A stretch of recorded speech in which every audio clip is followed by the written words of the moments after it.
Ahoy, me hearties, ahoy! Gather round, ye scurvy sea dogs, because I've got a tale to spin that'll set your spirits sailing higher than the mast of a grand galleon. Aye, we be pirates, but we be more than just thieving scallywags on the high seas.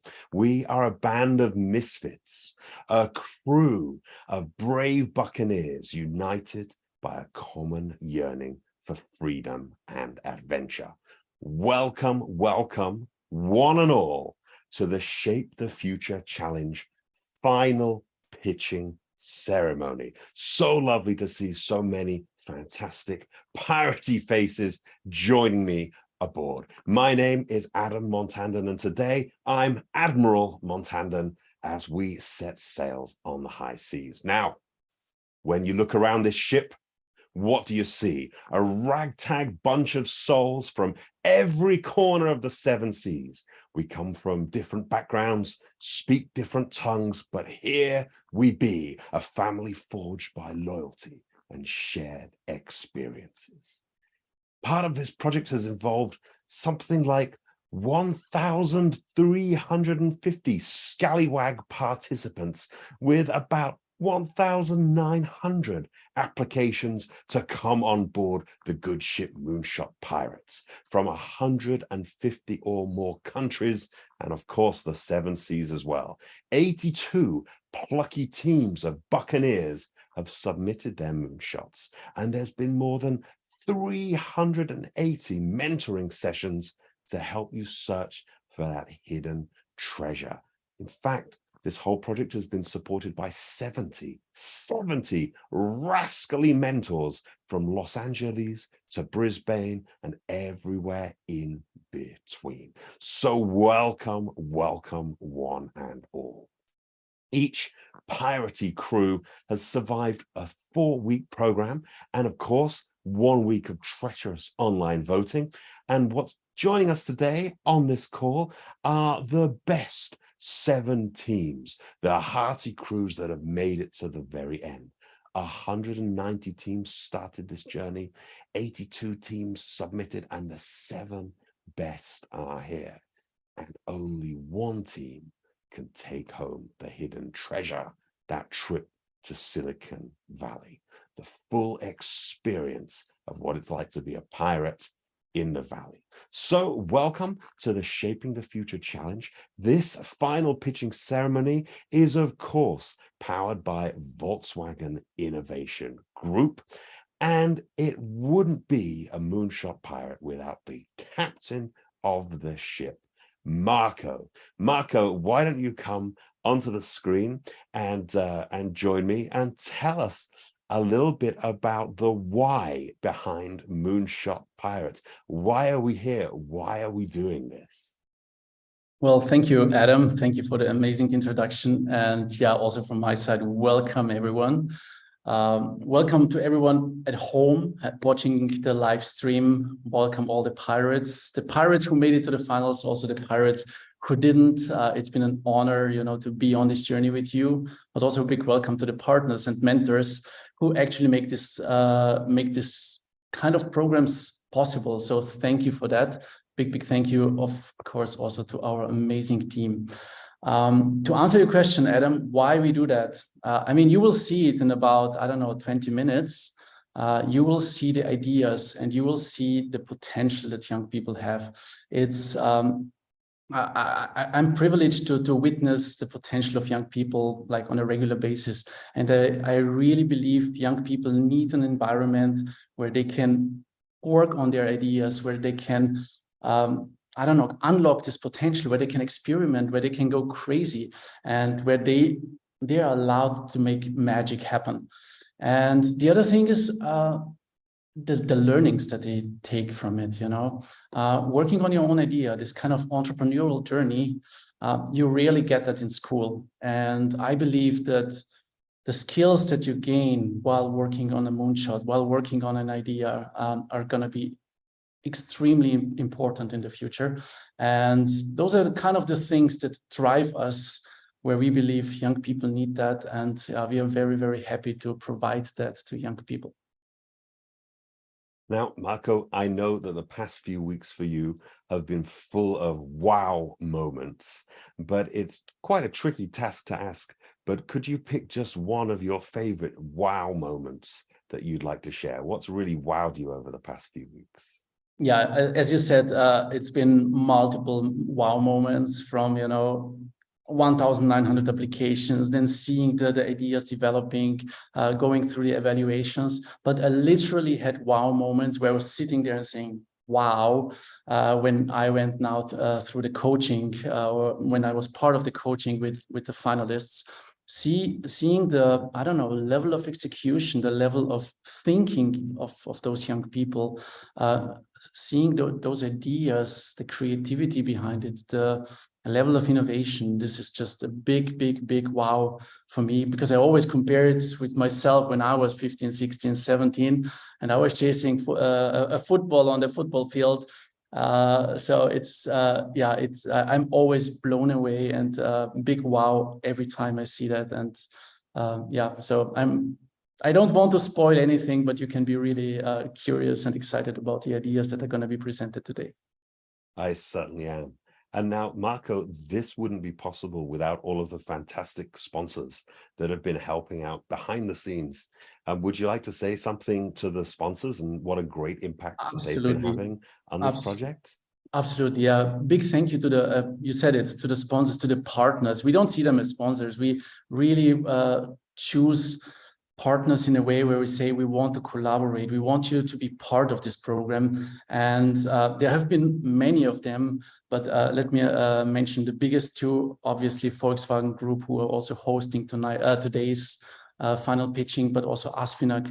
They were there with mentors, they were there with workshops, they were there helping us in different ways. And I'm very, very grateful for the contribution, for the support, for any type of help that we asked for. They were there to make this happen. And actually the whole challenge was only possible because of that. But beyond that, we had, as just mentioned in the beginning, 70 mentors joining from all around the world, contributing with short videos, contributing with mentoring sessions. These types of contributions are so valuable for young people. But then, of course, since we are thanking already mentors and partners, big thank you also to the pirates for trusting us. We asked you for a lot, and it was quite a journey up and down there. And I also remember some moments during the online voting, which is always very emotional. But you trusted us with with your time and with your attention, and so big thank you. It's been a hell of a journey, and it's always a lot of fun. So thank you, everyone. Well, thank you, Marco, for sharing your insights and for being the captain of the ship. But now we move to another important crew member aboard. It's Daria Dan, and Daria has got a fantastic keynote that he's going to share with us. And Daria, if you've not met him before, he is a fantastic award-winning researcher and designer and engineer, and he currently leads the Odd Industries in New York City and advises the X Prize Foundation, among 101 other things. He's got a unique approach to exploring the intersection of human bodies, materials, and design, and he's had a super influential role as an advisor, inventor, creative genius, and public speaker. So let's hear from him. Daria, the stage is yours.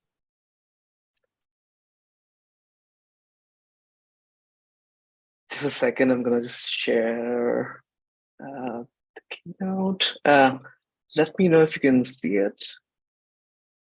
Yes, that looks good. Okay, amazing.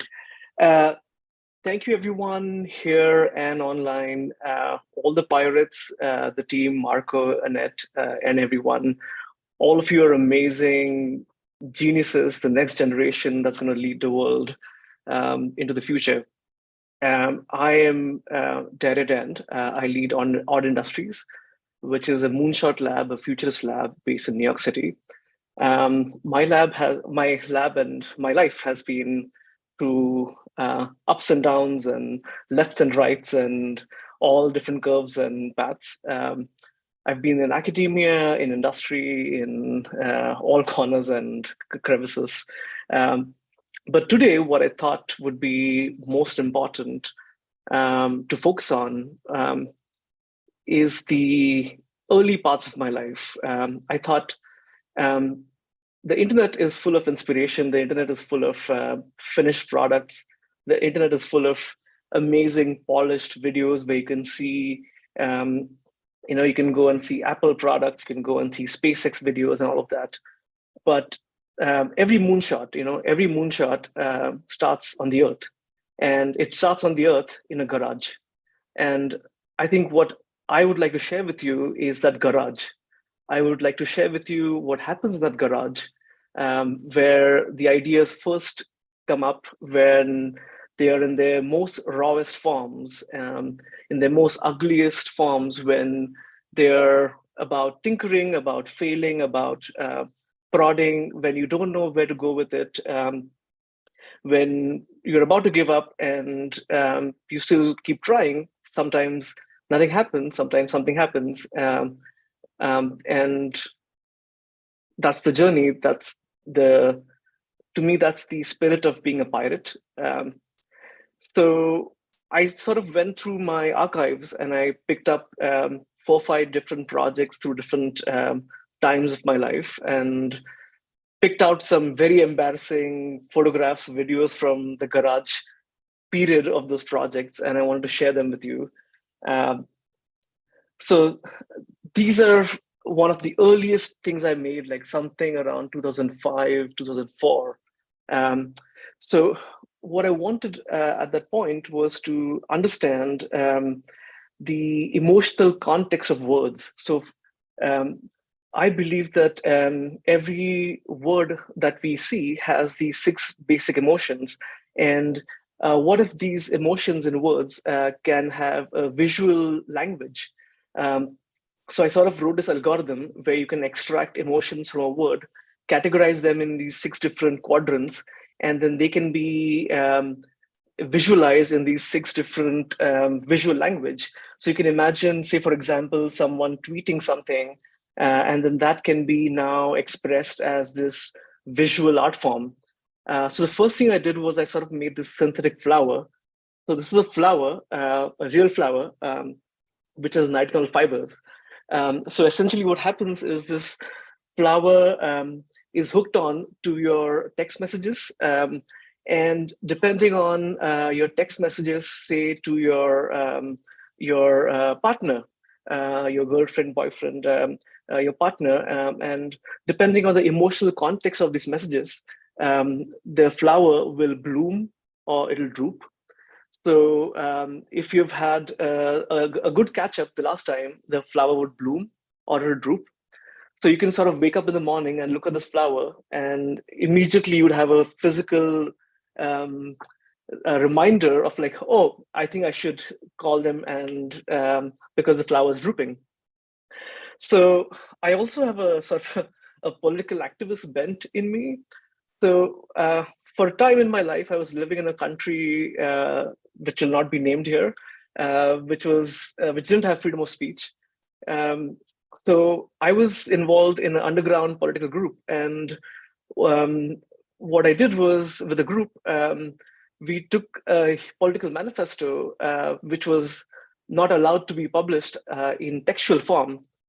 But then we used this emotional visual algorithm and ran this manifesto through it, and which outputted this visual art form.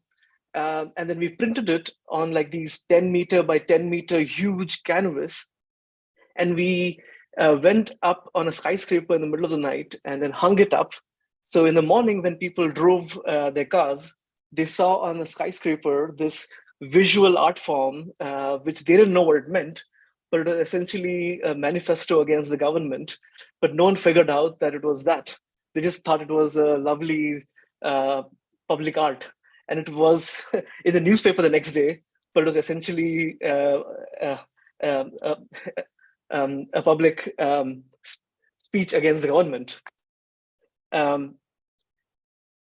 I sort of used the same algorithm going ahead, making these, this is the render, of course, making these computers for kids who have cerebral palsy. So essentially, these are computers which have expressing your emotion through these, again, these 6 different axes of communication. And they have these sensors which understand if you're having a panic attack, they can sense that and sort of tell that to your caretaker.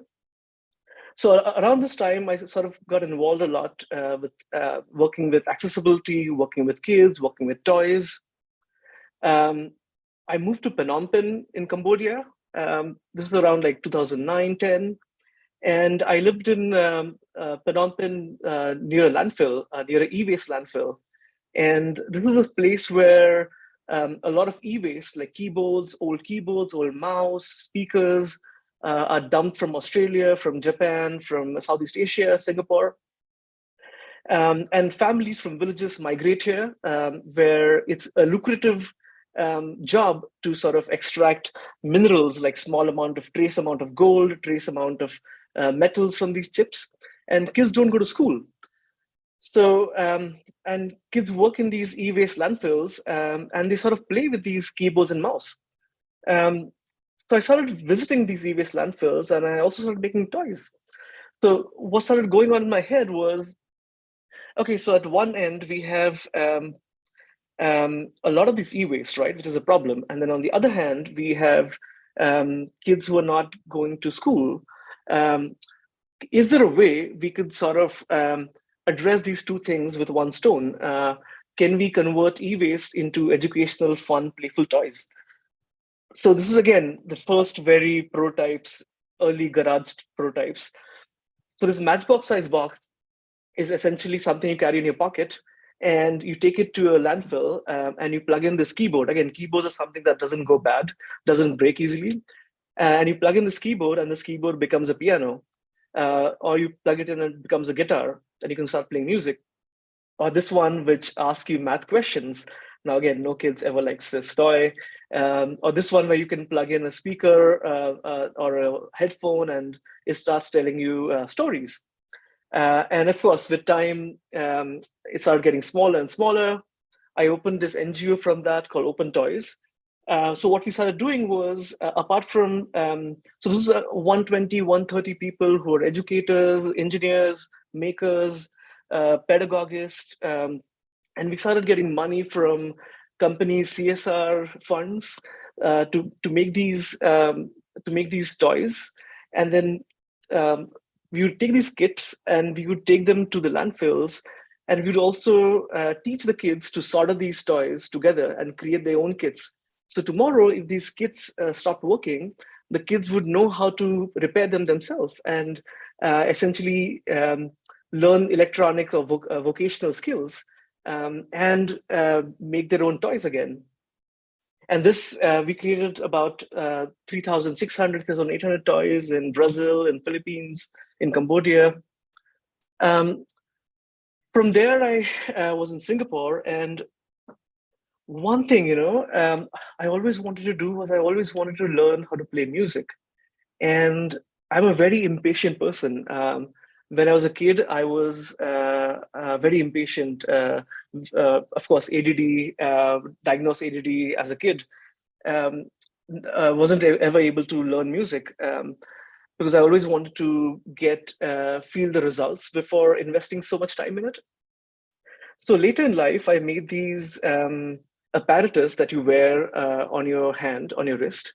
And what this does, and then you wear these microvolt sensor actuators on your fingers. And what they do is they give your fingers a nudge of pull or push. So what you can do is you can sort of download a song onto your hand and pick up a ukulele and start playing without knowing how to play. So what it does is, as you put your finger onto the chords, your finger will get nudged to the right chord position. And of course, now you'd say that what's the point in learning, right? Because it's like a robot, but it's not. What it does is it first teaches you, so it guides you in the right chord positions. And as you get better, it'll only correct you if you're going wrong. And as you're getting better and better, it'll actually misguide you so that you can explore and learn more and try different things. And then this led to my interest in sort of figuring out this hybrid tool set where how can we have hybrid tools where the human hand is the best tool, but at the same time, how can the human hand be coupled with the intelligence and advantage of a digital tool? So the other thing I did with this was I made a pen. They could essentially download a script onto your hand. So say if you want to learn how to write in Arabic script, you can essentially download the Arabic script in your hand and start writing in Arabic without knowing how to write in Arabic. And it follows the same pedagogical advancement where it first teaches you, then corrects you as you get better, and then only misguides you so you can learn as you explore. Years later, I moved to Cambridge. And in Cambridge, when I was walking back to my apartment here in the night, I got mugged once. And this guy was muscular and I got scared and I just gave up all my wallet and phone and all of that. And as you can see, I didn't have muscles. I still don't have muscles. And I was like scared. So much scared that the next few weeks I came home in a taxi. So I went back to my lab and I started making some muscles. So these are some thermoplastics. So I got some thermoplastics and I started making some synthetic muscles. And these are foldable, flexible, and there's a pneumatic engine at the back. So you wear them under your shirt, and the pneumatic engine goes at the back of your chest, on your back. And it works with the flexing interface. So as you can see here, my left arm has muscles, my right arm has no muscles. And of course, I never got robbed again. I think people thought I was the one who'd robbed them. But this got me interested into the idea of body API. Like right now we have the idea of software APIs. This got me interested into the idea of body modifications, body morphications. So the next thing I was thinking about was the hair, because I have mostly bad hair days. So I was thinking about programmable hair. So what if you could download a hairstyle and your hair could move accordingly? So I started making these nitinol origami shaped mesh. So essentially nitinols are these fibers, which if you apply microvolts, they change their length minutely and they expand, contract. So imagine an origami shaped mesh of that, which you can wear, which is under your hair, and you can wear it in the morning, take it out of the night. No one can really see it. And in the spirit of prototyping and experimentation, my friend Hayato Ikoma kindly volunteered to be the first human lab rat for the project. And sadly, the chip caught on fire. My friend lost some hair. I lost a friend. But that's the cost of trying to do a moonshot. But again, this tragedy led to some other tragedy. Later, I was at a party and I had too much to drink, and I ended up blacked out. And I realized that I need to control how much I drink. And I wanted to figure out a way to sort of how can I sort of have a fun way to sort of a tangible fun way to figure out how much to drink, essentially. So I started making these ice cubes, the circuit essentially, which knows how much you're drinking. So the circuit is encased in a food safe, drink safe jelly, and becomes sort of an ice cube. And this reacts to music. So here you can see the water flowing, which is like sound, and the ice cubes are reacting with the light. And what happens is you can take these ice cubes into a party, and they know how much you're drinking based on the motions. And as you start drinking, they are green in color. As you drink more, they get orange in color. And if you don't stop, they go red in color. And if you still don't stop, they will text your location to your emergency contact, asking them to pick you up. So this was Cheers, called Ice Cube. Sort of, I think it helped me cut down on my drinking. Again, I don't drink anymore, so I think definitely helped me cut down on drinking. But anyways, this is something that my beginning was in India. You know, I grew up in rural India, where I didn't grow up in a city, and where I grew up, I didn't even wear a footwear for a long time. So walking around was sort of walking barefoot, and I felt connected to the world in that way. And in my later life, I lived in cities. I lived in Singapore, London, Tokyo, New York. Now I've been living in New York the last 8-10 years. And I always see this, which is people experiencing the city through this 5-inch slab of glass. People are always seeing the world through the phone. So I made these shoes called super shoes. So I wanted to experience the city through my feet and not through a phone. So these are insoles, silicon-based insoles, which are flexible, foldable, moldable, and they essentially can go in any shoe, and any shoe becomes a super shoe. So the way they work is on a tickling interface. If the right feet tickle, take a right turn, left feet tickle, take a left turn, no tickle, keep going, all tickle, stop. So of course you can go from A to B, no need to cut a phone. But what I love is they know your likes and dislikes. They know that I like sushi. They know I like the food I like, the music I like, what are my social preferences. They know my calendar. They know what kind of, what are my task lists, so on and so forth. So if I'm in a new city and the shoes know I like sushi, they'll tickle me and take me to a nice sushi place. Or they know I like books, and they'll tickle me and take me to a bookstore. Or if I haven't taken a break because they know my calendar, they can tickle me, and they know I have half an hour free.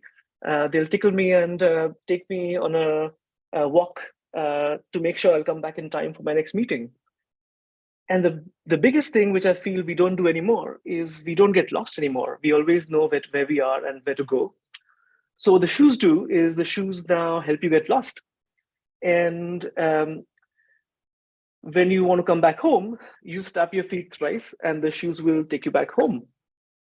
So the shoes got acquired and by a big shoe manufacturer. It's a story for another time, for another talk. I think I'll skip this one because I think we might be running out of time. But this is essentially an AR computer where it's not about wearing AR glasses or VR glasses. It's about having your bulb, your LED bulb, being an AR computer. So imagine the lamps in your home being AR computers. So this is cooking with your lamp as an AR computer, which can project things and see things. So this is sort of seeing a recipe on your kitchen itself. And later I sort of decided to try out big tech because I had a bad idea. And I was running Amazon's Moonshot lab called Concept Lab.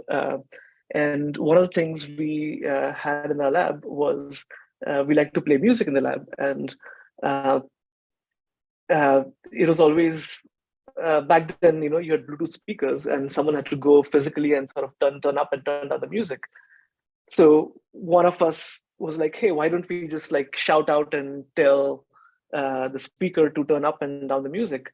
So we just like hooked it up and made it. And then we had an open house and a lot of things happened, and Alexa came out of that. So that was an interesting experience for me. That's something that we did in a garage, essentially our Moonshot lab.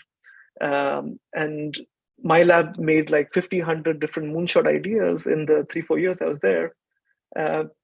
And it was this idea, which wasn't even the most craziest idea. It was like an okay idea, which ended up becoming, now millions of homes have it. So yeah, proud of it. But I hope there are so many other ideas which would have also come out. But anyways, after Amazon, I left and moved to New York City. And one of the things I always was frustrated with was that, my iPad, my iPhone, and my watch and my computer, all of them do the same thing: emails, browser, and they all have the same, almost same computing power for the basic applications, but they have different sizes, and I have to carry all these devices.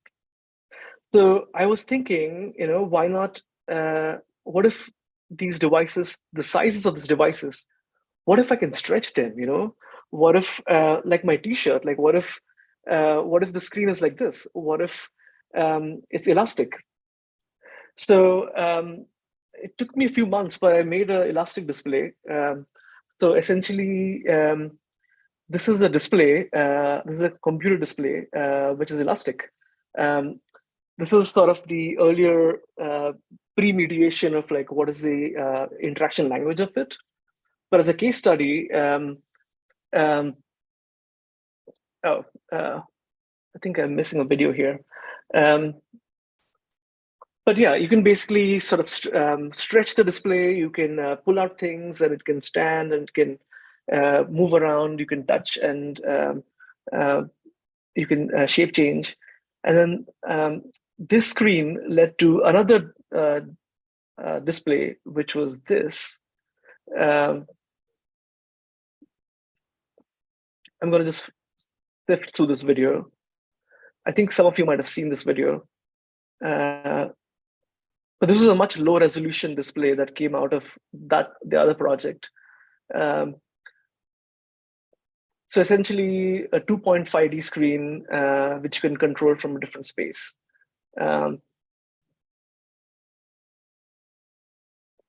This was done by Daniel Lettinger, a friend of mine from MIT.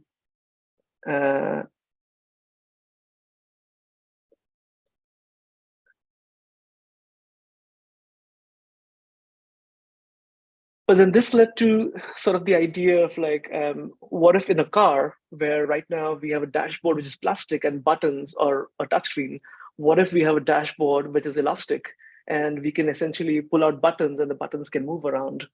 The other thing I got interested in was the idea of time. Like my parents are getting older. My dad is 78, my mom is 76. And that made me think a lot about the idea of time and what does death mean? What does life mean? So I've been playing around with bacteria, and I made this watch, a wristwatch, which runs on bacteria. So the bacteria's DNA is programmed to change with time. So in the morning, the bacteria produces a protein whose color is red. And as time goes, the color changes to green and then yellow and blue. So on your wrist, you're essentially seeing millions of bacteria, and you're experiencing time through change in color. And they're programmed to live for 24 hours. So 24 hours, they die. And essentially, after 24 hours, a vial opens up and they're let out. The dead bacteria is let out as cremation. And you can put out a new vial in to resort it. So essentially, the idea of just like maybe, touch wood, I might live till 60 or 65. But in the context of the universe, my life is a flick. It's just like that, like poof. And being able to experience that emotion of the poof on my wrist, of a bacteria living for 24 hours on my wrist, that poof, hopefully that would give me the sense of mindfulness. And then this, essentially the idea of bacteria-based computing, a living computer. So that's something we're working and investigating. But then, to sort of close it on, all of this takes me to sort of the very first thing I made, the very, very first thing I made. It's not even a moonshot by a far, but this is like my late high school days. I was smoking a cigarette And my teacher, professor, caught me, and they asked me to, like clean up the yard. And I was like, cleaning up all the cigarette butts, and for some, I don't know what happened, but an idea hit me. Um, and I put a plant seed in the butt of the cigarette, and I made a new cigarette, uh, just out of spite, I guess. But essentially, so now what happens is when you smoke a cigarette and you throw a cigarette, but you're essentially planting a tree. You're planting. So this is grass growing from 2 packs of cigarette butts. The point being that ideas don't have to come from technology or from moonshots, don't have to come from high-end bacteria or from high-end technology. They can come from plant seeds or from anything. And to close it, I want to talk to you about Ikigai. Ikigai is this lovely old Japanese idea, which has helped me a lot in my career, in my journey. And it talks about 4 things. It talks about 4 basic components. One is what you love to do. One is what the world wants. One is what will make you money. And one is what are tools that you're good at, or like what are your skills. This has helped me figure out my projects. This has helped me figure out what I want to do next. So the way I look at it is what the first thing, right, which is what you love to do and what the world wants is a nonprofit or a volunteering. What the world wants and what will make you money is a business. What will make you money and what you're good at is a job. What you're good at and what you love to do is a hobby. But what you want to do ideally is something in the middle of that quadrant. It's not one of the two. It's not a nonprofit. It's not a business. It's not a job. It's not a hobby. Somewhere in the middle, you want something that hits all 4. It's never going to be at the center. It has never been at the center for me. It has always been some part of all 4. And I'm sure if you keep this in mind, you'll find your next thing. And with that, I really want to close, but really grateful, super grateful to have all of you here, and thankful to Annette and Marco to bring these amazing genius pirates from the 7 seas. Thank you. Thank you so much for sharing that wonderful body of work, so creative, so inspirational, and so completely unusual. But now it's time to have a look at our shipmates' work. We're going to start the pitching session in just a moment. And of course, we do have some rules. I know pirates don't always play by the rules, but for today, we've got a couple of rules. The first rule is 3 minutes. That's all you get. 3 minutes for your pitch and 3 minutes of questions and answers from the jury members. Our criteria that the jury members are going to be looking at is, of course, your impact. Who is this going to impact? How many people is it going to impact? What sort of impact is it going to have? Its radicality. Just how radical is this idea? Its feasibility. It might be brilliantly impactful and brilliantly radical, but if it's not feasible, can it really happen? And finally, the 4th criteria is the wow effect. We want an idea that just blows us away. So we have to welcome aboard our jury members. You can see them perhaps at the top of your screen. So welcome. We've got a mighty crew of judges who will be holding the power to shape your destiny and unlock the treasure of success. So gather round as I introduce you to our swashbuckling champions of this pitch competition. Firstly, we have Daria Dan, who you've just met. He is a beacon of inspiration and ingenuity, and his keynote is like the cannon blast of innovative ideas. Next, we have Simona Hubel, or Mona, perhaps I should call her. She's a true seafaring entrepreneur who divides her time between the vast shores of the US and Europe. As the mighty CEO of I5 Growth, she's charting the course for extraordinary tech companies, helping them spread their wings and fly across the 7 seas. We have Nikolai Adi, he's the executive director of Volkswagen's Group Innovation, a man whose vision stretches as far as the horizon itself. With the power of a fleet at his command, he's seeking the brightest of jewels in the treasure chest. And lastly, we have Thomas Greiner, the strategy owner of innovation at Asfinag. He's holding the key to unlocking new possibilities in the realm of transportation and infrastructure. And he will be on the lookout for pitches that challenge the status quo and chart a course towards a brighter future. Together, these four beacons of wisdom form our formidable crew, ready to evaluate the pitches with a discerning eye and an adventurous spirit. So what remains me to say but yo ho ho, to the pitches we go. Now, mark my words, me mates, we be dreamers, believers in the impossible. We set sail with our eyes locked on the horizon for the treasures to be found and the dreams to be realized. These pirate crews are the ones who dare to go where others fear to tread. And maybe we'll find the gold in the darkest depths as we carve out our own destinies. So I think the best thing to do is to start with team number one. Team one is Oceanis, the roads of tomorrow today. So let's welcome Kavya, Hasnidak, Dew, and Ariane, the team from the USA and the Netherlands. I can see they're all loaded in now. So crew number one, Oceanis, take it away. The stage is yours. We would like to start off with a short story.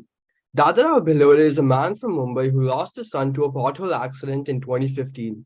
In the last 9 years, he has hand-filled over 600 potholes to ensure no one has to go through what he did. His cause inspired us to improve road conditions. We found out that poor road leads to about 11,000 fatalities in the US alone.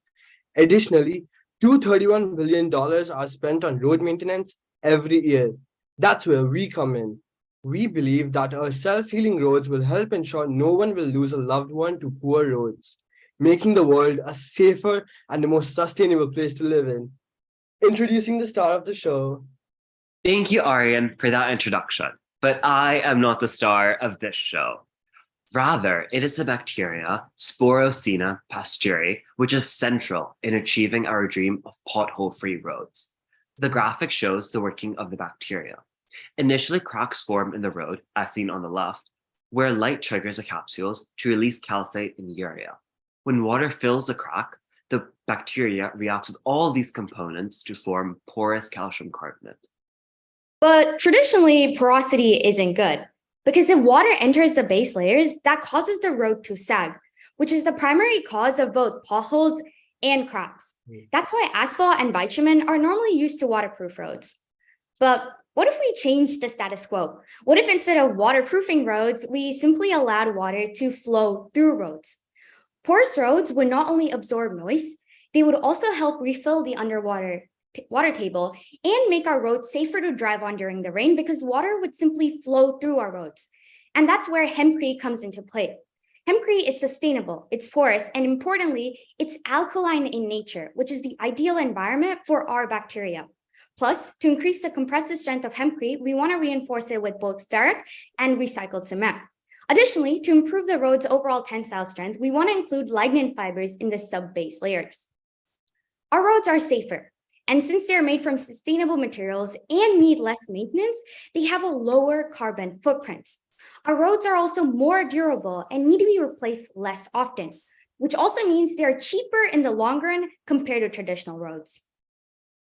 The question now arises, how can our technology be used?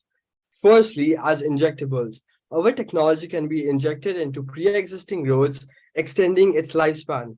Secondly, as a top layer, applying our technology to road surfaces enhances durability, reduces maintenance costs, and ensures safer transportation experiences.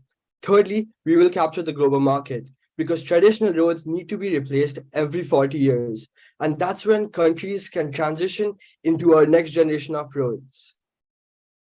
As future Road- endeavors, we also look into move into pavements. Roads of tomorrow today. Thank you very much, team number one.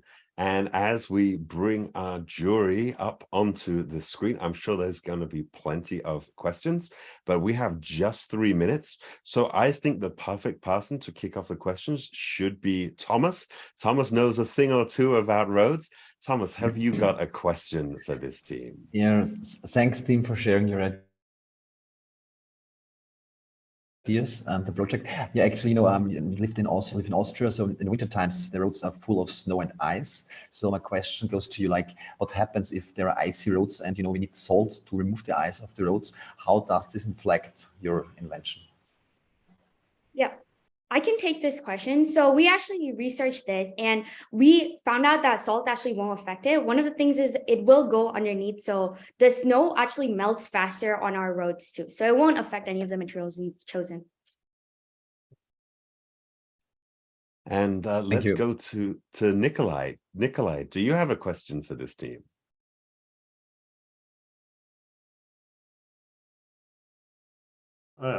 So a short question. So how would the salt in that case affect the bacteria? That's a good question, actually. I'm not sure if anyone else wants to pitch in. Yeah. I would just explain it. The bacteria is within the road, is embedded within it. It's not on the surface. On the surface of the cracks, which are filled, are done through porous calcium carbonate. The bacteria is not within those cracks. They're embedded within the road itself. Or I guess within the 4 implementations that we discussed, it's either in the top layer or it's injected within, or just like a whole new road. Okay, got it. Thank you. And I think we've got just enough time for one last question from Daria.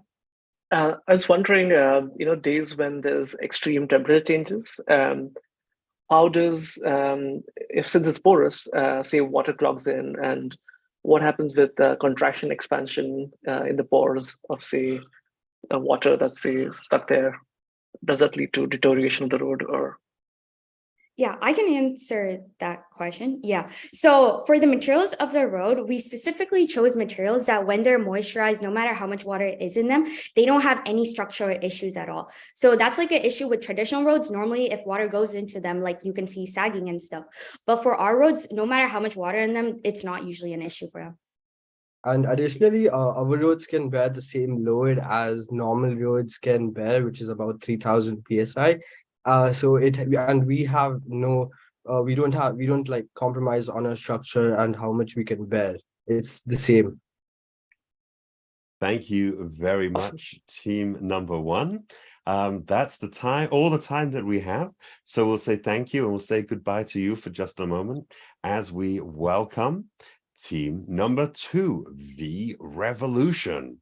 So this is the VR enhanced urban planning for transportation. And this team is actually the wild card from ASFINAG. So please welcome the team from Nigeria and the USA. It's Brian, Emily, Darina, and Akaridi. I hope I pronounced all your names right. And the stage is yours, Team V Revolution. Take it away.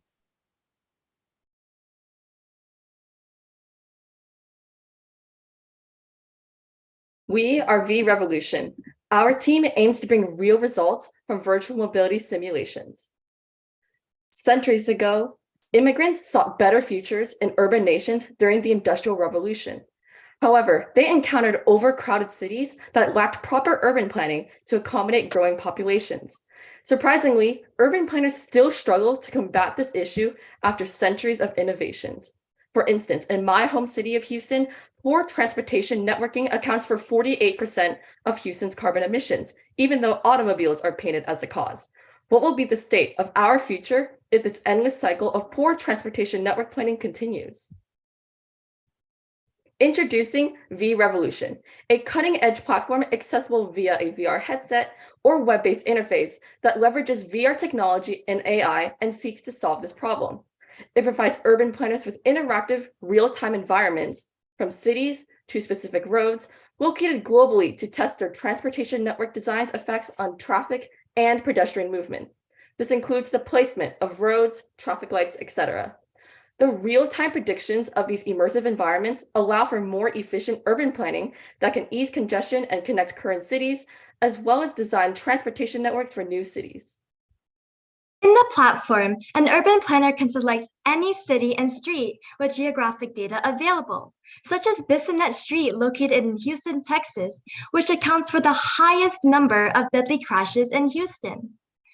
Planners then can manipulate dangerous and inefficient roads like Bissonnette Street and see the real-time impact of their modifications on pedestrian and automobile movement based on historical data.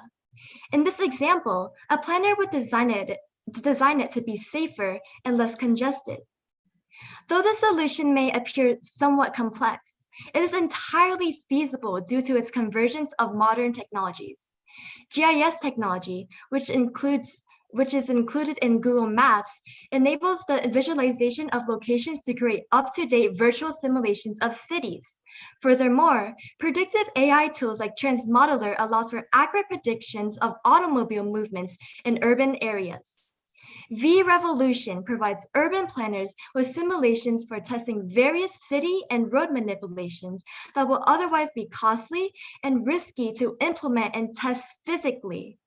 It will help cities worldwide like Houston resolve its current transportation network issues, and it will aid growing cities for generations to come. V-Revolution is not just a tangible solution to a centuries-old problem, but a beginning of a brand new revolution. Join us in this revolution. Thank you for listening. Thank you so much for your presentation, Team V-Revolution.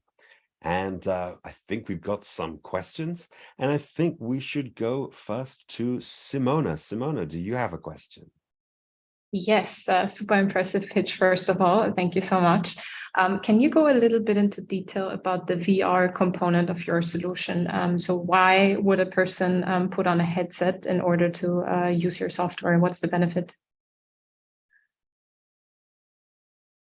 So we want to incorporate VR so we can allow stakeholders and multiple urban planners to look at transportation networks at once, because there is a current issue with cities not accommodating for everyone's opinion. As well, we mentioned in our slideshow that we do want to take a further step in the future, such as transitioning our software from VR as well as putting it on a computer interface. So the VR will allow the urban planners to see in all angles how roads would impact maybe building layouts, traffic movement, etc. Oh, well said, Darina. I wish to elaborate upon it that is like, she mentioned how people with disabilities can often have like trouble expressing their opinions in urban planning. So for example, probably you can't look at a specific area of a city, and VR Revolution allows us to like allow these people to see like these roads and cities in real time.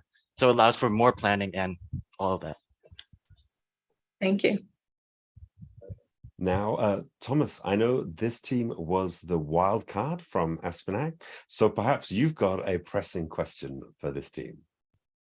Yeah, thanks for this amazing pitch. You know, for us, Aspenag is important to talk about how we came from A to B, don't only take the car, but taking the public transport.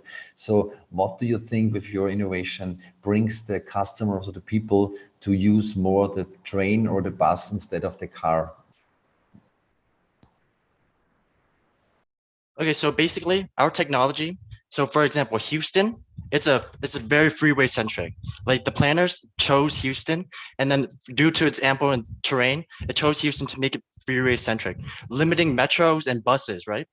So like that limits all of them. And then in using better planning like that, we're allowed like buses, railways, all that kind of stuff to be used instead of like freeways. For example, in Houston, like all that freeway, and then urban planners refuse to like chose to go with more metro lines. So that can help solve problems with that and allow for more public transport. Got it. Thank you.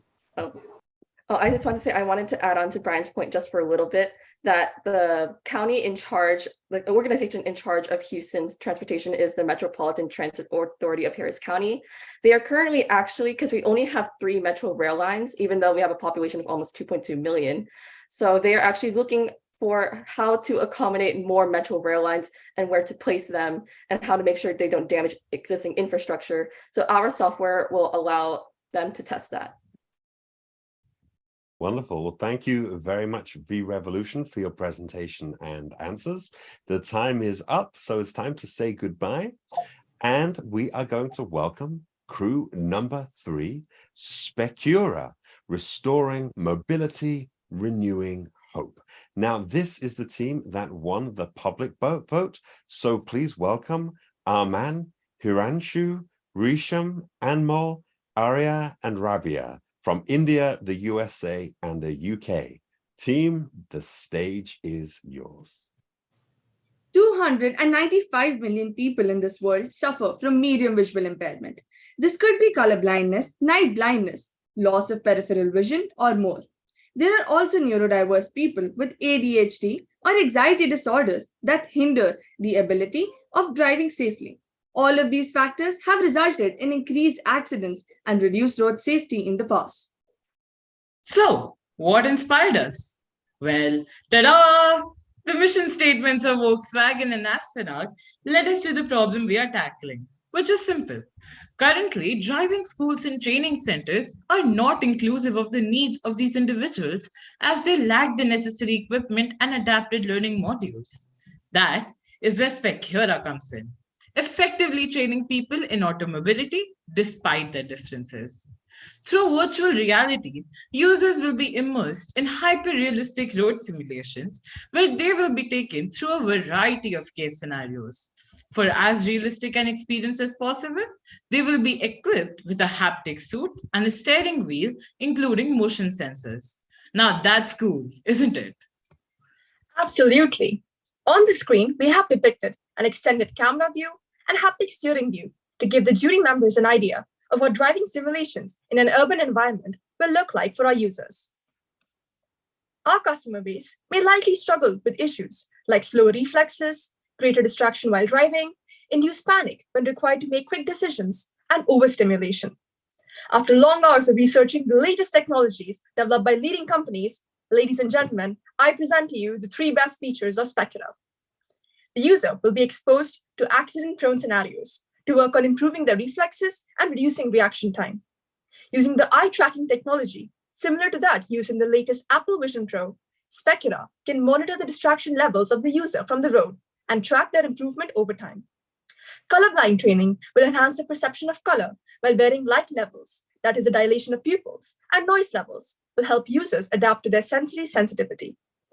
As Specura will rely on a continuous improvement AI model, after regular use, it will recommend practice scenarios for the user based on areas of poor performance from their track record.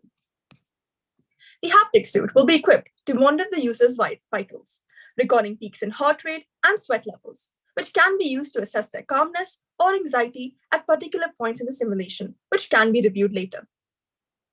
Unlike traditional methods, Specura is tailored to the user's needs through machine learning and is a one-time investment that is accessible and inclusive, as you can order exactly what you want and practice in a safe learning environment.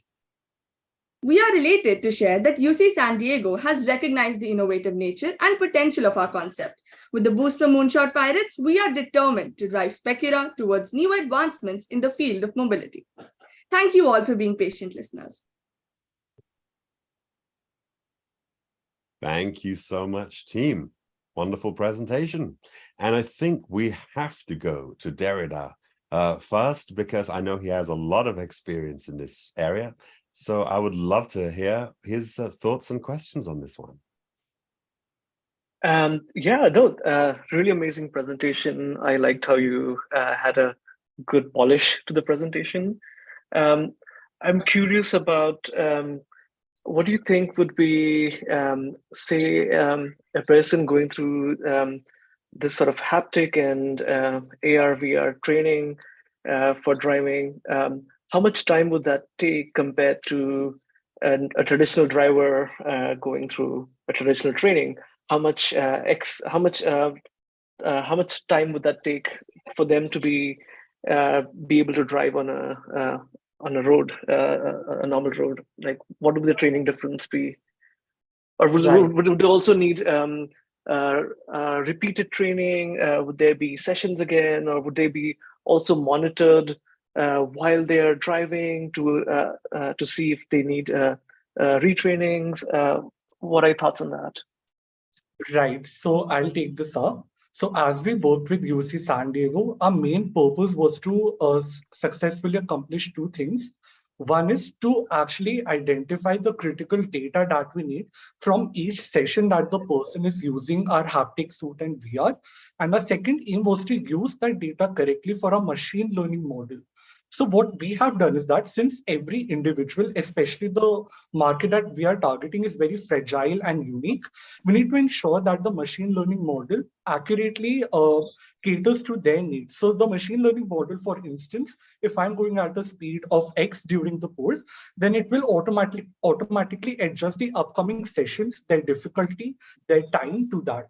So this is what we ensured while we are working on the project. This is one of the reasons why we collaborated with Department of Mathematics. So also as to ensure that the body movements are tracked using the vector simulations. To add on to that, along with besides making our also have such pricing plans which allow us to give the user the plan that they need. If they need multiple sessions, they can get a subscription and they can attend multiple sessions. If they need it for a prolonged period of time, they can buy it as a full-time thing, or they can also loan the purchase from us. So we have multiple distribution channels. They can get our product directly from Specura, or they could also get it from their own clinical practitioners who recommend this product to them. And all of the experience that they're getting in this product is customizable depending on what kind of needs they have. And of course, because all of the software creation and the VR environments that we've made are being made by us, we can definitely look into making this even more, customized for the person and where they are based. Like if they're based in an urban city, we can urbanize it more. And if they're going to drive mostly in rural settings, for example, the roads are different, we can customize it accordingly. Okay, Awesome. our time is up. Thank you so much, team number 3. Great presentation and great answers. It's time to move on now to team number 4, Ecotech, driving revolutionized safety, efficiency, and connectivity. So please welcome from India and Indonesia, the team behind Ecotech. We have Agastya, Syra, and Harman. Everybody, Ecotech, the stage is yours. Take it away. Thank you. I'll share the screen right away. I hope everyone can see the screen now. Mm-hmm. Okay, I will start in 3, 2, 1. Hi, good evening, everyone. Hope you're having a lovely day. My name is Chira, and I'm 16, which means I'm at the cusp of just driving. However, I've already seen... Oh, sorry. It just crashed. Excuse me for that. I don't know what happened. Okay, now let's restart it. 3, 2, 1. Good evening. My name is Chira, and I'm 16, which means I'm just at the cusp of driving. However, I've already seen multiple car crashes. This makes me in the fear of seeing speeding motorcycles accidentally hitting pedestrians, considering what is the safe distance with the car in front of me, or even just being fatigued after a long, late math class. And apparently, I'm not alone with this. Road traffic injuries are the leading cause of death for children and young adults, causing over 1.3 million deaths per year. So what if there's something that can be your personal driving assistant?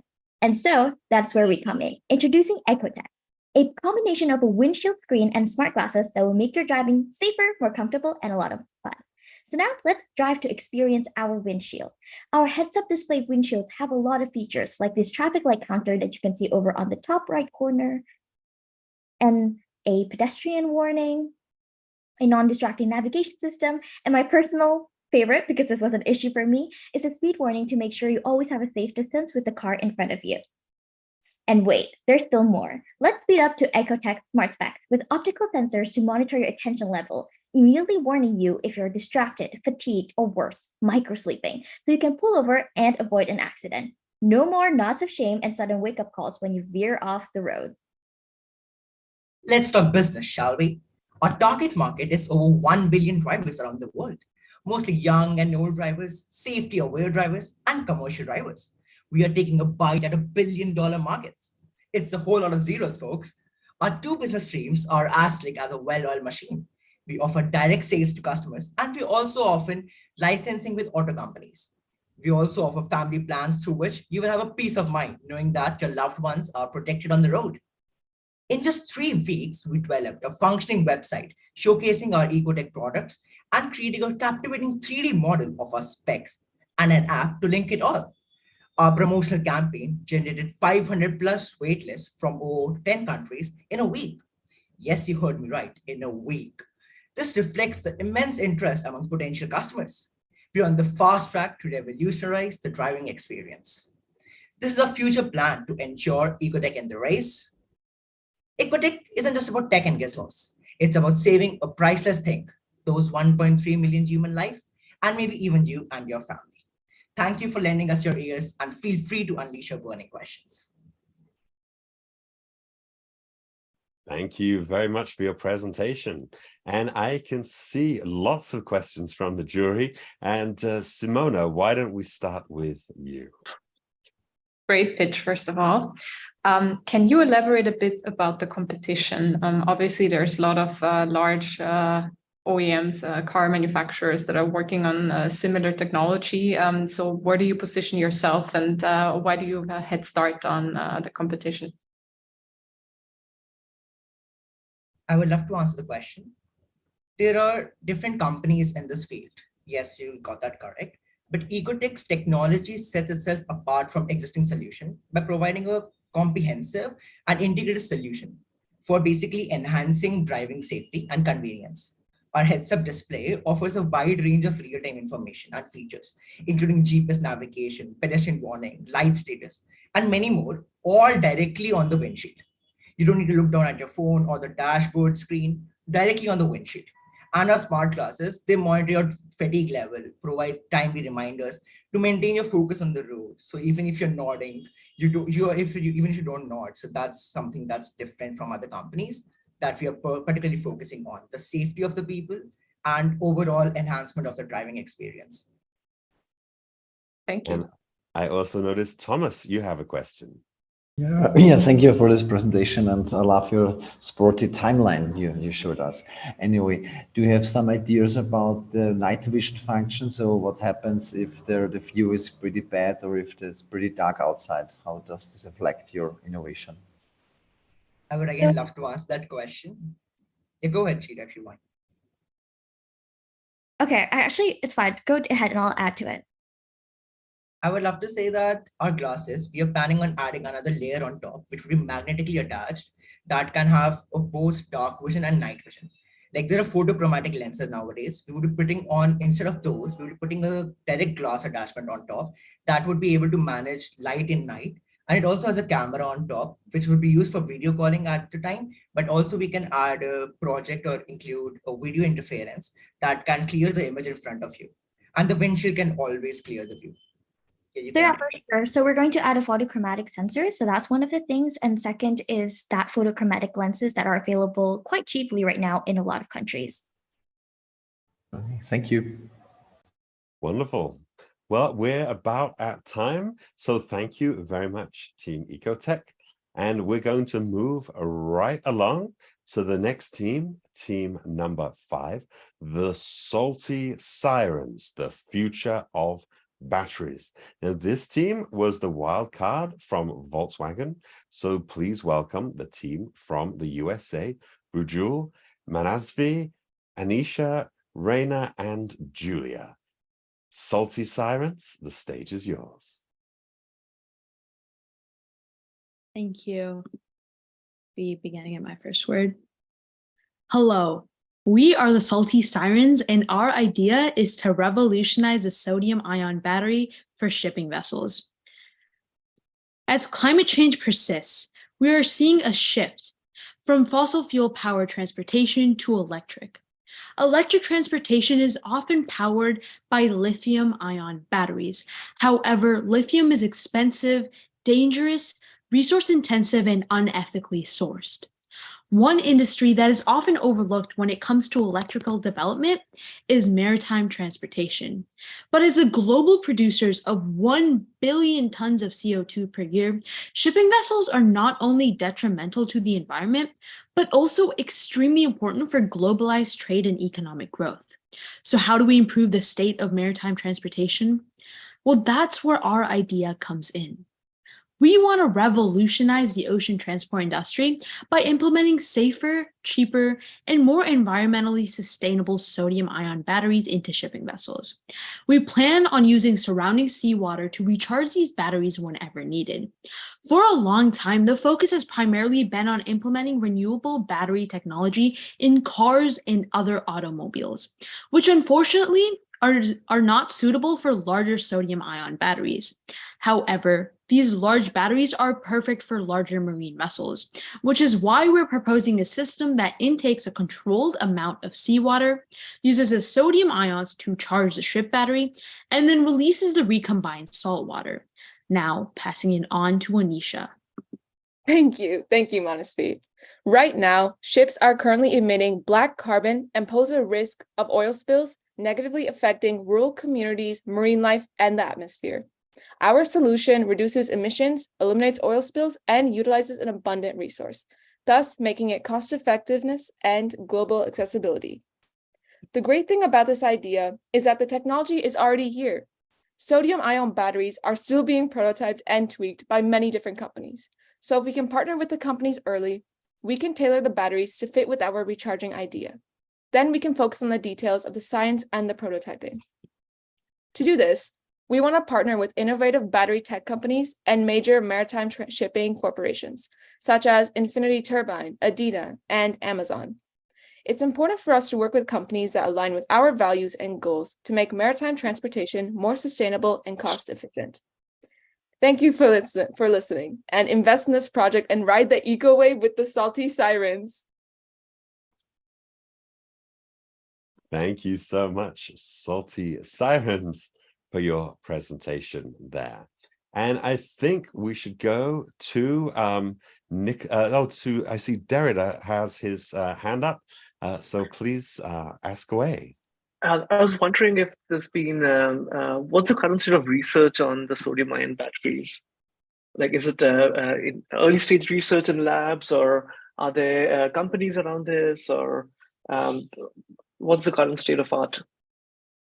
Yeah, so this is a great question. Right now, tons of different companies, such as some of the ones that we featured on our slides, are developing the sodium-ion battery, and there have been viable prototypes, such as the Salgen-X battery, or the one from CATL, that's a Chinese brand. And but right now, I think every battery prototype has its own energy capacity. So that will vary depending on the brand and the prototype, but definitely viable batteries have been made and still are being tailored. I think that companies are trying to make them smaller so they can fit into automobiles, but we actually want to utilize the large size to use it for larger marine vessels. And do you think, just to follow up, do you think with the larger size, does it still have any drawbacks apart from the large size, or like, is it the capacity or something, or? Yes, so I think there could be drawbacks in terms of which vehicles, obviously, they could be implemented in, but as long as people continue to prototype these batteries, I think that the energy capacity can be heightened, especially with our idea, because they would be constantly recharged, or they would never have the possibility of running out. I think that our idea makes it viable in that way. Thank you. Thank you. And perhaps we can go to Nikolai now. Nikolai, do you have a question for this team? Yes, of course. So congrats to this brilliant idea to apply those sodium-ion batteries to ships, of course. And if this holy grail will appear very soon on the market, that could be a good idea. But what I didn't get so far is what would have to be exchanged in those batteries is not so much the sodium and the salt, it's more the energy. So what is the reason or the idea behind to use the seawater salt to recharge these batteries? I can take that question. So the way our batteries work from our designs and our research is, so the surrounding salt water already is sodium ions and chlorine ions in an aqueous solution, so seawater. And when this water is taken in, since the sodium ions are already separated, we can use them to power up our battery. And then once it charges the battery and does its function, it can be rejoined with the chlorine ions and the water. And it will form the salt water as it was before, and it'll be released back into the ocean. So as a result of this exchange, the battery will be powered, the ship will be powered, and there will be no harmful byproduct. Okay, thank you. Thank you. Oh, wonderful. Thank you very much, Team Salty Sirens, for your presentation and questions and answers. We shall say goodbye to you. And we can move on to team number 6, the Nanomobility Visionaries. This is refining mobility one atom at a time. So please welcome Kavna, Pranav, Aditya, and Kunal, and Siri from India and Denmark. Team Nanomobility Visionaries, the stage is yours. Thank you for being with us while we present this. So let's start. 9 million people around the world die prematurely every year due to air pollution. And what do the people choose? Electric vehicles. They fail to see the bigger picture. 28.5 tons of CO2 is produced and hectares of forest are cut down to mine for battery production. Significant amounts of pollution are emitted from constant disposal of batteries. Mining of cobalt, an essential component of lithium batteries, violates human rights and involves child labor with tens of thousands of underage workers. What action do we take? It's about time to stop turning a blind eye to these problems and face these issues by understanding the gravity of the situation. Electric cars are becoming symbols of unfulfilled dreams, reminding us that even good intentions can lead to costly disappointments.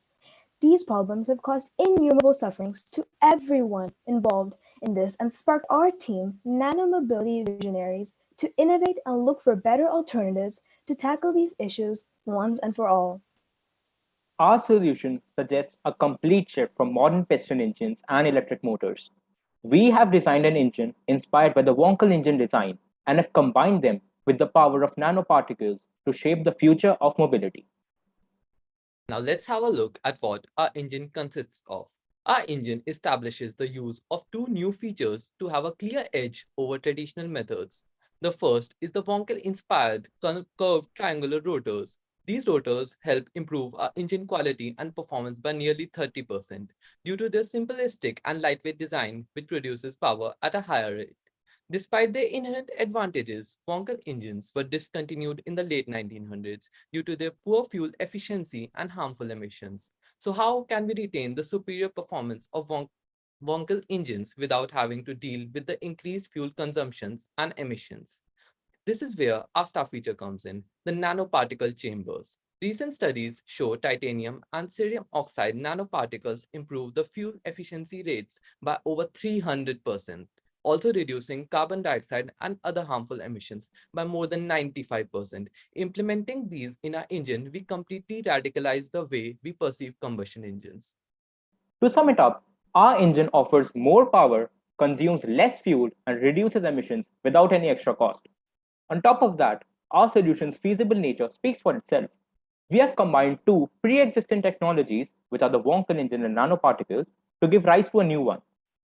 Years ago, Elon Musk took a stand and pulled EVs out of their dark ages when it was clear that no one else was going to. Now it's time we take our stand against EVs and give rise to the true future of automobiles. Thank you. Thank you very much, Team Nanomobility. Now, I think we have to go to Nikolai for the first question. Nikolai, what do you think for this team? Well, this is I'm a little bit unsure what has driven really your intention to implement again a combustion engine. So and when to implement a combustion engine, why completely a different one to the piston engines, which needs again a lot of new effort and also CO2 footprint to install all the investment and to change the whole industry into that direction. So what was the idea behind? So let me take this question. So actually we saw all the problems that the current combustion engines have. They are not that smooth. They get destroyed easily. I mean, there are catastrophic failures a lot in the engines, and obviously there is a lot of CO2. So we came up with a new idea to actually we got inspiration from an older idea of Wankel engines that were introduced in the later 1900s, and they were proved to be very efficient and very smooth, and have very good health. So we combined it with our new technology of nanoparticles, and basically,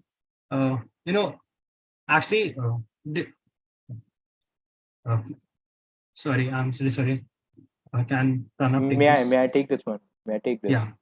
Okay, so what we saw that Wankel engines can actually give you more power than an electric motor and a piston engine. So we want to give you more power, but reduce the amount of CO2 that it's emitting to produce and to use both.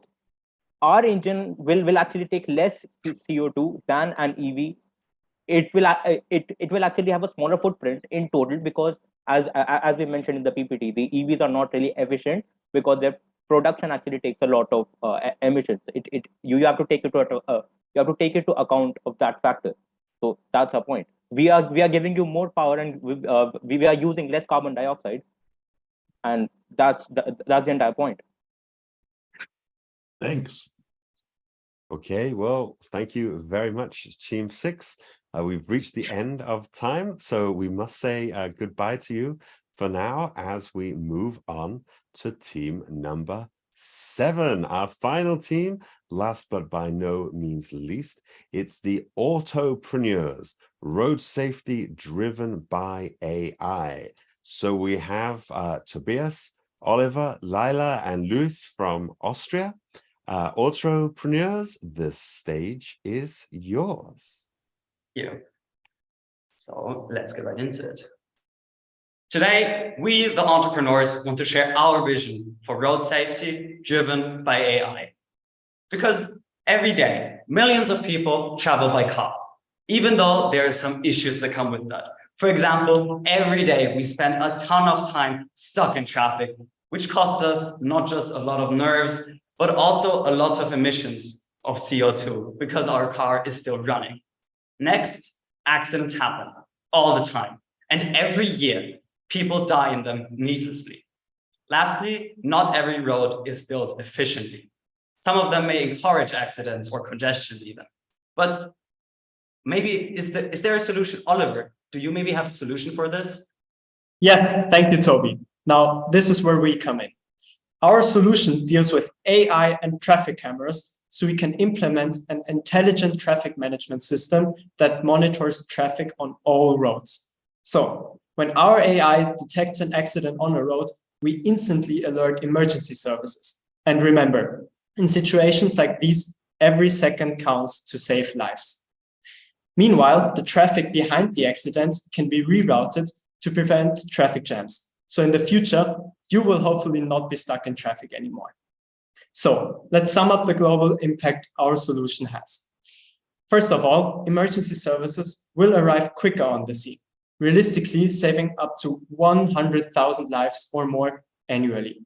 Secondly, we know traffic jams cost huge amounts of money. Not only can we save this, but also reduce unnecessarily wasted energy in congestions. Which brings me to the last point. No traffic jams means better environment with better air quality and up to 15 megatons less CO2 emissions per year.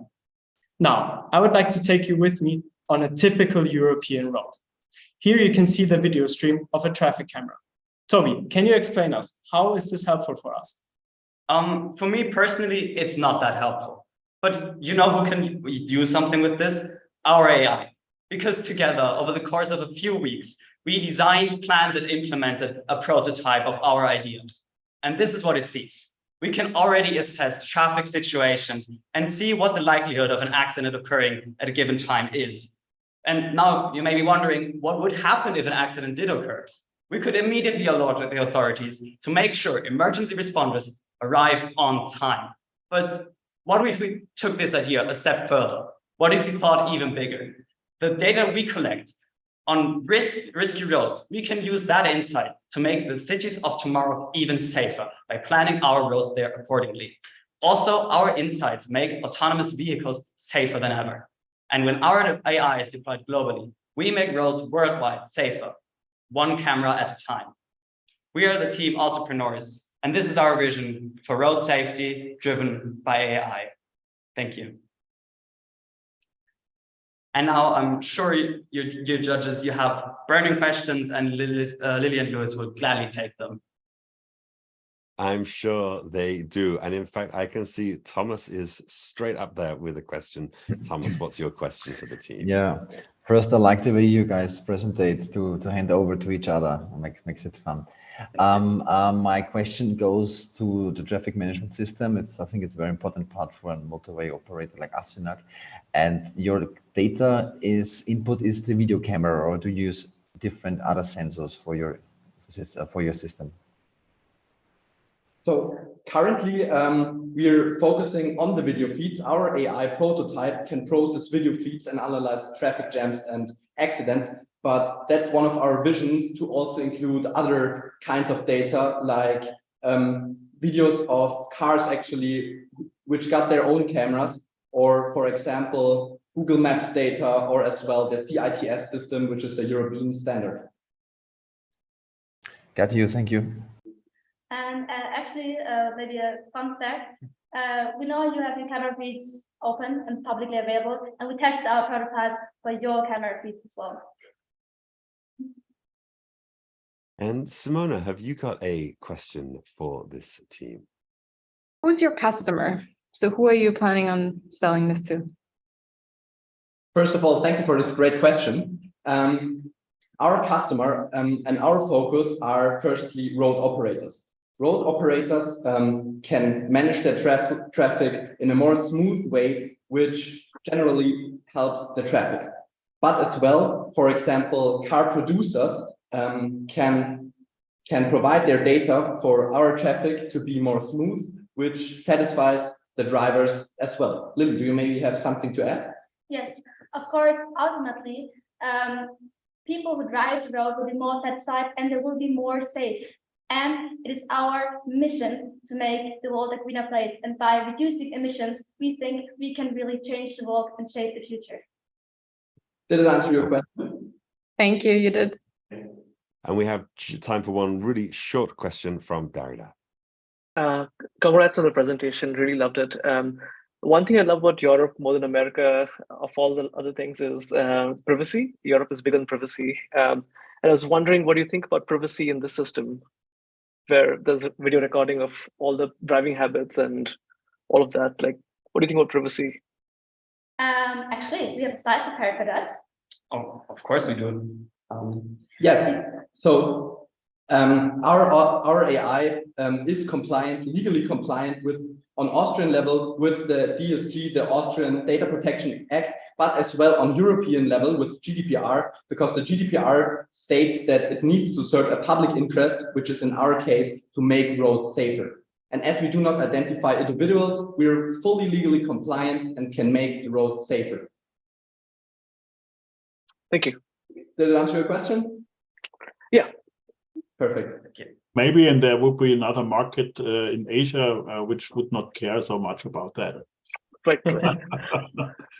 But also, like, if you're getting data from Google Maps and say people's own private car dashboards, I wonder if there are like overlaps in murky areas of privacy there. How would that work? But again, we don't have to go in that detail. Well, maybe now would be a good time to take a pause because the time is up. So thank you very much, team Autopreneurs. Good job. And thank you to all of the teams that have presented. Now we say goodbye to the jury as they have to head off to decide. They have just a few minutes to compare their notes. And so we're going to say goodbye to them. We'll catch up with them in just a minute. And we've seen 7 brilliant, different, diverse, creative projects. And every single one is so different from each other. And it's amazing to see how much work that you have all put in just the space of time of just a few weeks. But what we're going to do now, whilst we wait for our juries to decide, is we are going to welcome a swashbuckling pair of mentors. We have Sarah and Mark, who are both legends of the high seas, and their guidance has been like mentors, a guiding star in the darkest piratey nights to conquer the challenges ahead.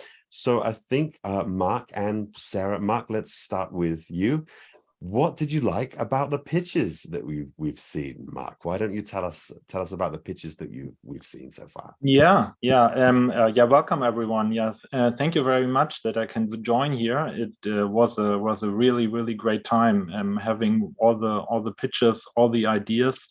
It was amazing what ideas all these teams had, in which direction they were thinking.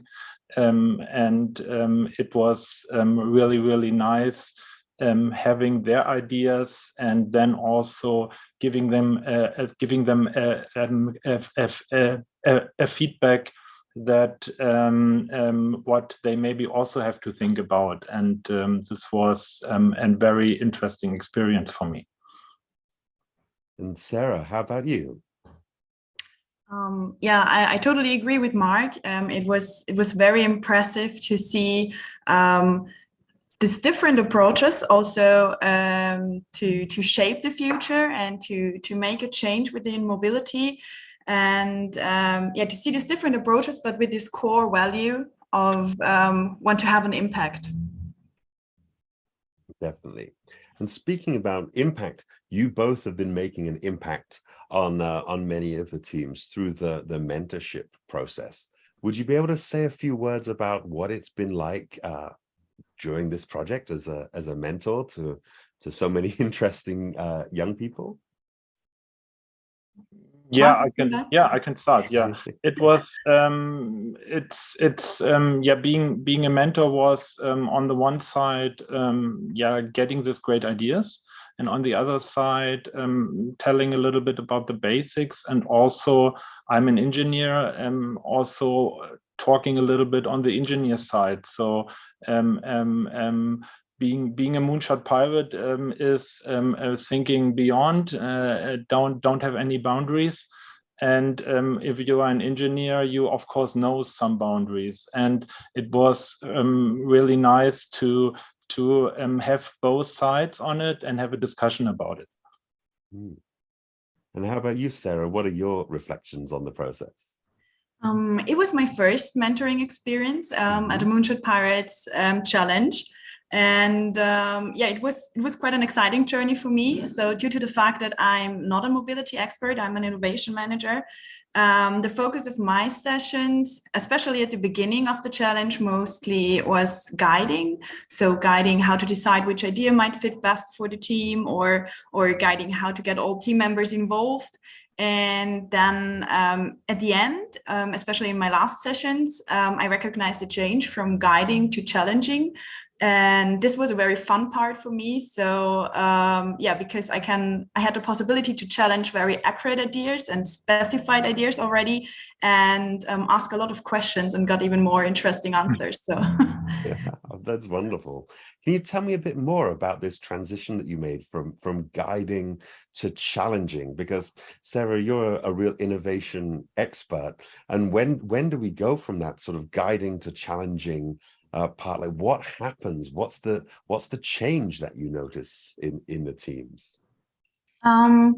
in my opinion, during the sessions, the change came with the specification of ideas. So at the beginning, there were a lot of ideas and visions, but 1 week later already, the pirates had such accurate ideas with KPIs and business cases and business models, and that was the shift I recognized from guiding to challenging the ideas. Yes. Wonderful.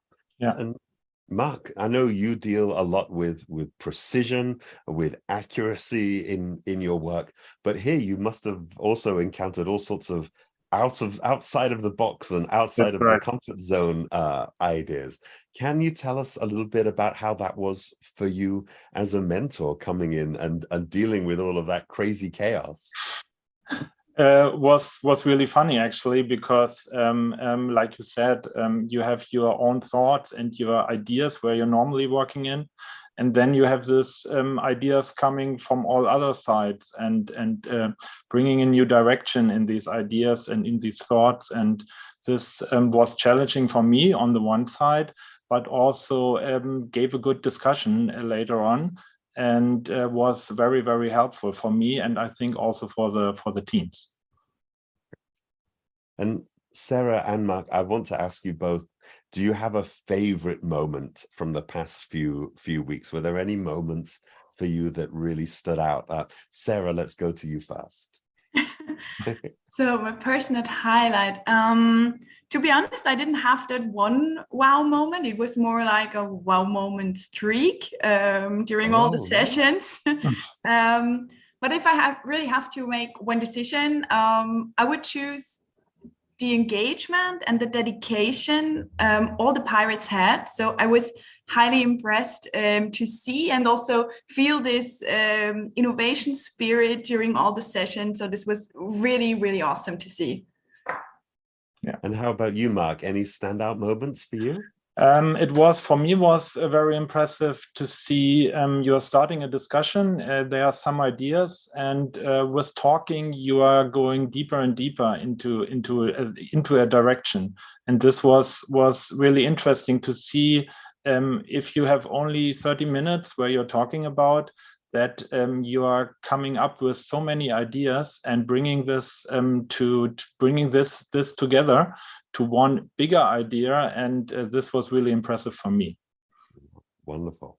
Now, I wonder if I could ask you a bit of a cheeky question, because you two are both the professionals, but we've been working with so many young people, and I would be curious to know if you think back to when you were young, when you were just starting out in your career, what value did mentors bring to your life? Did you have any good experiences with mentors and guidance that helped you take your career to the next level? And I know that's a bit of a cheeky question, but I would love to know, because for me, I think that it's so important.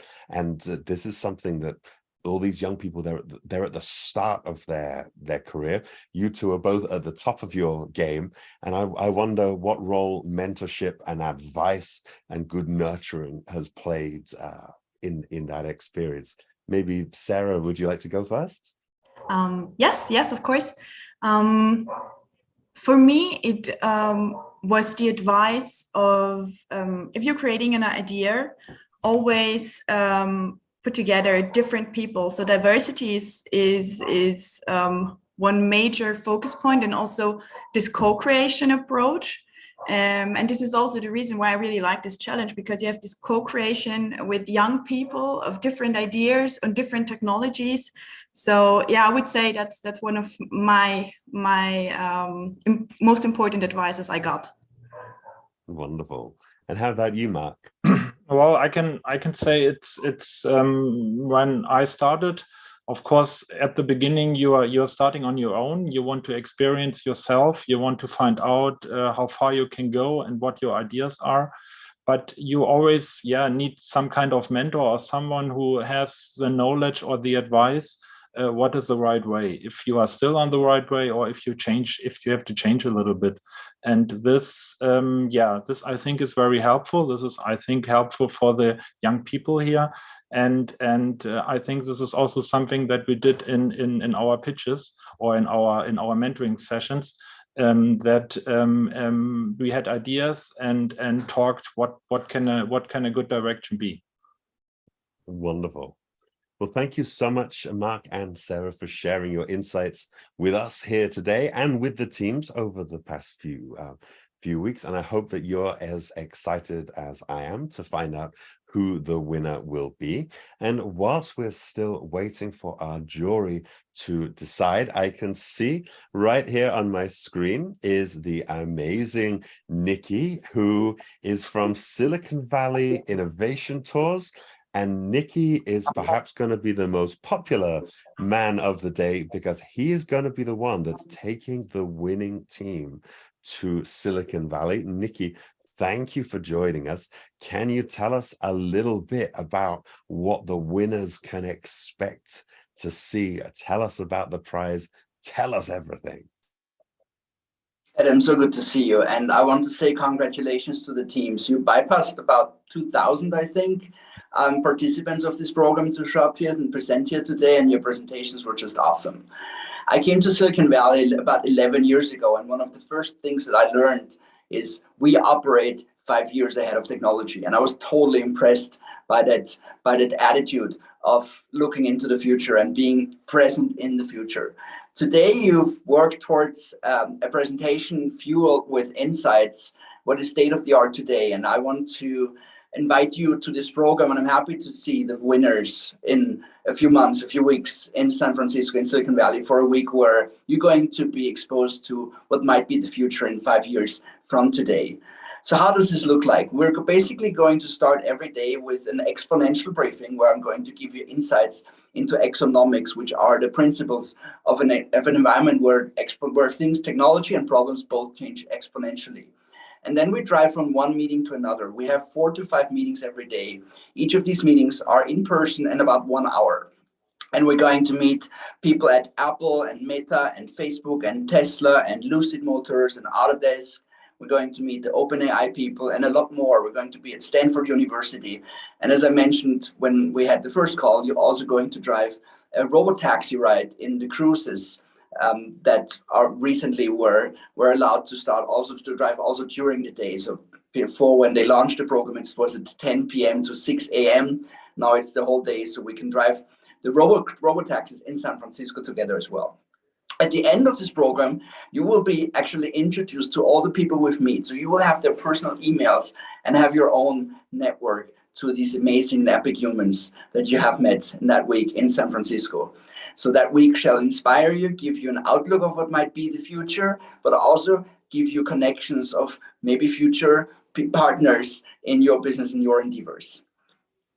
It sounds wonderful. And when you're talking about it, it sounds completely mind-blowing that they'll get this is not just a tourist trip. This is real face-to-face meetings with the movers and shakers and the experts at Silicon Valley. And so this can be a great place to take not just your existing ideas, but thinking about your future careers and all kinds of different opportunities, right? Exactly. And as much as I know we're going to stay in the house together, so basically, we're going to be fueled by thoughts about the future and ideas and reflection of the meetings, from opening the eyes to closing the eyes in the evening. Wonderful. Now, I've spent some time in California with Nikki, and I can tell you it's a nonstop crazy time. But also, there's a lot about how people think in Silicon Valley. It's not just about being a place of the future, but there's a fantastically different mindset there. And this is something that you don't just have to go to Silicon Valley to figure out. You can learn it too, right, Nikki? And you're an expert at talking about the Silicon Valley mindset. Maybe you could share some of that with the pirates on the call. Absolutely, and thank you for mentioning this. I always say you cannot download experience, and you have to be there to experience this. And I'm Austrian, and when I have an idea in Austria and I would share it with someone, that person would probably give me 5 reasons why I would fail, and there might be 5 good reasons, and I might not even start it.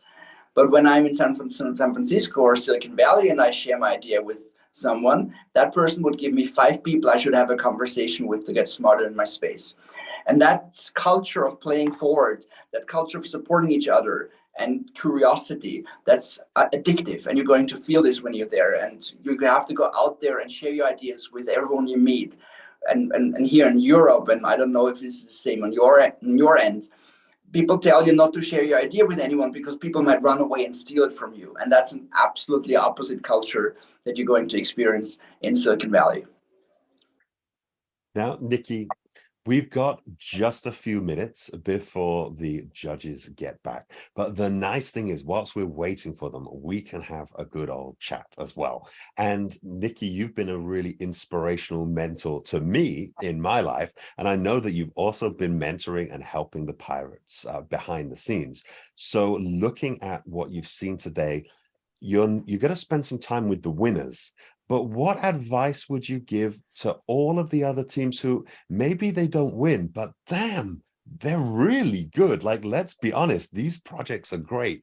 What advice and motivation would you give to the ones who don't make it to Silicon Valley? So, first of all, you don't make it to Silicon Valley means that you're not coming with us in September, but that doesn't mean that Silicon Valley is closing doors to you.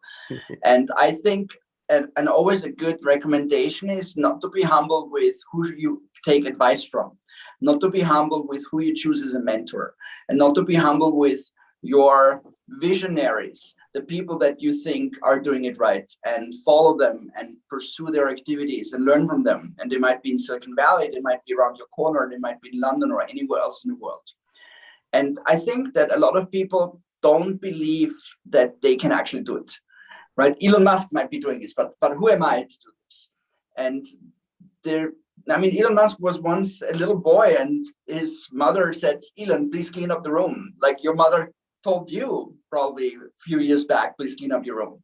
And just think about that, right? We all have been there, not that big visionary, not that person that the world knows about, not the richest person on earth. And everyone was there, so everyone can be there. And if people don't trust that you can do this, you don't have to stay where you are. You can just go to places where people support you, because your environment is a strong factor of your success. You become the average of the 5 people you surround yourself with. And if your environment will always tell you this is not going to work, this is exactly what you're going to believe is going to happen. So I think that, I don't know if that makes sense to you, but that's also something that always I have to remind myself to, is like, who are the people I surround myself with? Who are my inspirations? Who am I listening to? Who am I following? And eventually, when you follow the right people, you might become one of them, and surround yourself with them and find yourself in places like Silicon Valley or any other of these innovation hubs in the sphere of people who shape the future of our world. And then you will tell your friends, I live 5 years ahead of technology. Well, thank you so much, Nikki, for sharing exactly what it's going to be like. And you're absolutely right about surrounding yourself with the right people. And now I think is the perfect time to thank all of the right people that have been surrounding this project, everybody that's been surrounding the Moonshot Pirates, the partners, the mentors, the crew, everybody who's been backstage working so hard to put the Moonshot Pirates together. And I think that now is the perfect time to say a huge thank you to our partners like Volkswagen Group with its new auto mobility for generations to come strategy. Volkswagen has been striving to become one of the world's leading mobility providers, and Volkswagen Group innovation is dedicated to these focal points like decarbonization, security, conserving resources, and of course, the future mobility models for maximum benefit for their customers. So thank you to Volkswagen for being a fantastic partner. And of course, ASFINAG, a reliable, innovative, and sustainable mobility partner. ASFINAG are connecting regions and people in the heart of Europe, and they plan, build, fund, and maintain over 2,000 kilometers of motorways and expressways. And that's just a mammoth task. So thank you for having us on board over these past few weeks. And of course, we have to thank the Silicon Valley Inspiration Tours, who are providing the winners with this fantastic trip, and Talent Garden, We have to thank our partner Talent Garden. They're the leading European co-working network and educational institute for the digital and tech community, with 18 different campuses in 8 different countries. Talent Garden creates vibrant, globally connected spaces that empower digital communities. Now I see that our lovely jury is back. And before we announce the winner, I'd like to have a little word with Nikolai. Nikolai, the Executive Director of Volkswagen Group Innovation. Nikolai, without giving too much away, how did you like the pitches today?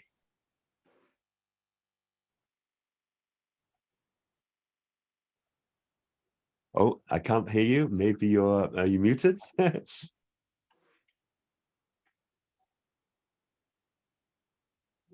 Let's see. Try now. Oh, now it should work. Yeah. Now it works. So, at first, thank you for making such a big reference to our strategy, which I've never been able to tell in that words. So really brilliant. Unfortunately, didn't record it. So, and congratulations to all the teams. So it was even hard to figure out who would be the finalists. I have looked through all the projects and teams, and there have been so many really amazing solutions on the table, and the ambitions of the teams. It was really a pleasure to follow them. And then the finalists today, you did a great job to pitch. It was so much fun to listen to you, and so much, let's say, creativity, how to present your stuff. So it was really big enjoy. And at the same time, it was a hard thing to find out the winner for today, because it was a long and tough discussion, and it was not an easy decision. Yeah. Oh, so there was a bit of conflict in the jury room. Oh, I like it when it's so exciting, because I've got to be honest, just as a spectator, these 7 teams with 7 brilliant ideas, I don't know who is going to be walking around with the treasure. But you know what? I think, Nikolai, I think it's time to find out. Would you please do the honors of announcing the winner of this very special award? Will you tell us which pirate crew will be setting sail to Silicon Valley? Nikolai, I hand the microphone to you. Please announce our winner. Yeah, so basically, of course, you all are winners. But the winner of the winners is Autopreneurs. Congratulations, Autopreneurs! Turn on Thank your you so much. Go crazy. So you have all presented really good ideas, and as I told you, it was really hard to decide on who would be the winner, but we just came up with the let's say the summary or the conclusion that if we would start out to realize one of those ideas immediately right now, then it would be the solution of Autopreneurs, because it seems to be really feasible. It seems to be new, and if it would be applied to those big cities, think about those tier 1 cities in China, or in the mega cities in South America and wherever, or London, it might have really big impact. Wonderful. Autopreneurs, unmute your microphones and tell us how you're feeling. I want to hear from you. Amazing. Yes. Sounds it up. Well, we have this habit that we describe our feelings with voices and sounds, and I'm feeling, It's been nerve-wracking the past few minutes. We're so glad. And we are absolutely thankful for this great opportunity to really put all our effort, bundle our motivation. It was a great experience. We learned a lot, really, the diverse perspective of our team, and it was just such an enjoyable journey. Yeah, we have to thank friends, family, classmates, schoolmates who voted us through into this round, and mentors who brought us here, who guided us to the right decisions. It's so great. I don't know what to say. Thank you. We had so many great people who supported us amongst our journey, and I'm so grateful. Wow, I'm speechless. I can tell by your happy, smiling faces that you must be feeling fantastic. So a huge congratulations and very well deserved. But of course, we're the pirates here, and you know pirates don't always play by the rules. So in classic pirate style, maybe there's some more hidden secret treasure. And I think that the best thing to do now is to invite Thomas onto the screen. Thomas, maybe you've got a little bit of something else to say to some of the rest of the pirates. Yeah, congrats from my side. You did all a great job, and one of your ideas fits to our strategy by dealing with like mobility as a service, and therefore we also want to highlight one of your group by doing an idea to work together on your project with Aschanak, and giving the hand for you to start and shape the future together. And the idea who fits to our strategy the most is the team V-Revolution. Congrats to you guys, and I'm happy that Aschanak will work with you in the future. Well done. Unmute your microphones, V-Revolution.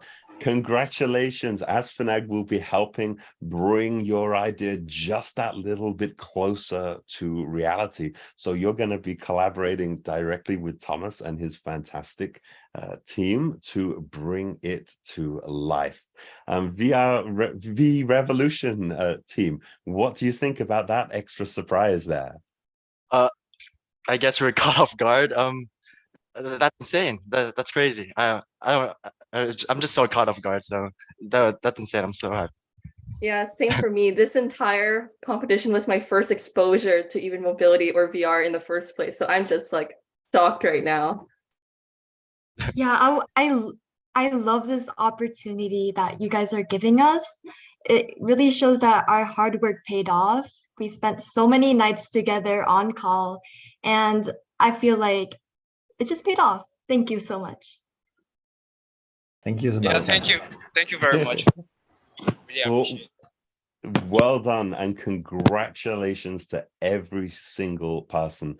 What you've achieved has been fantastic, and I hope that we'll see many of you again in the future. And I wanted to close with some very piratey comments. So as we finish off, I want you to remember this, that the sea is vast and full of mysteries, but it's not the treasures that we find that define us. It's the journey itself. The real treasure is the bonds we forge, the battles we fight, and the triumphs we celebrate together. So let's stand shoulder to shoulder and face whatever may come our way with unwavering determination and unyielding resolve.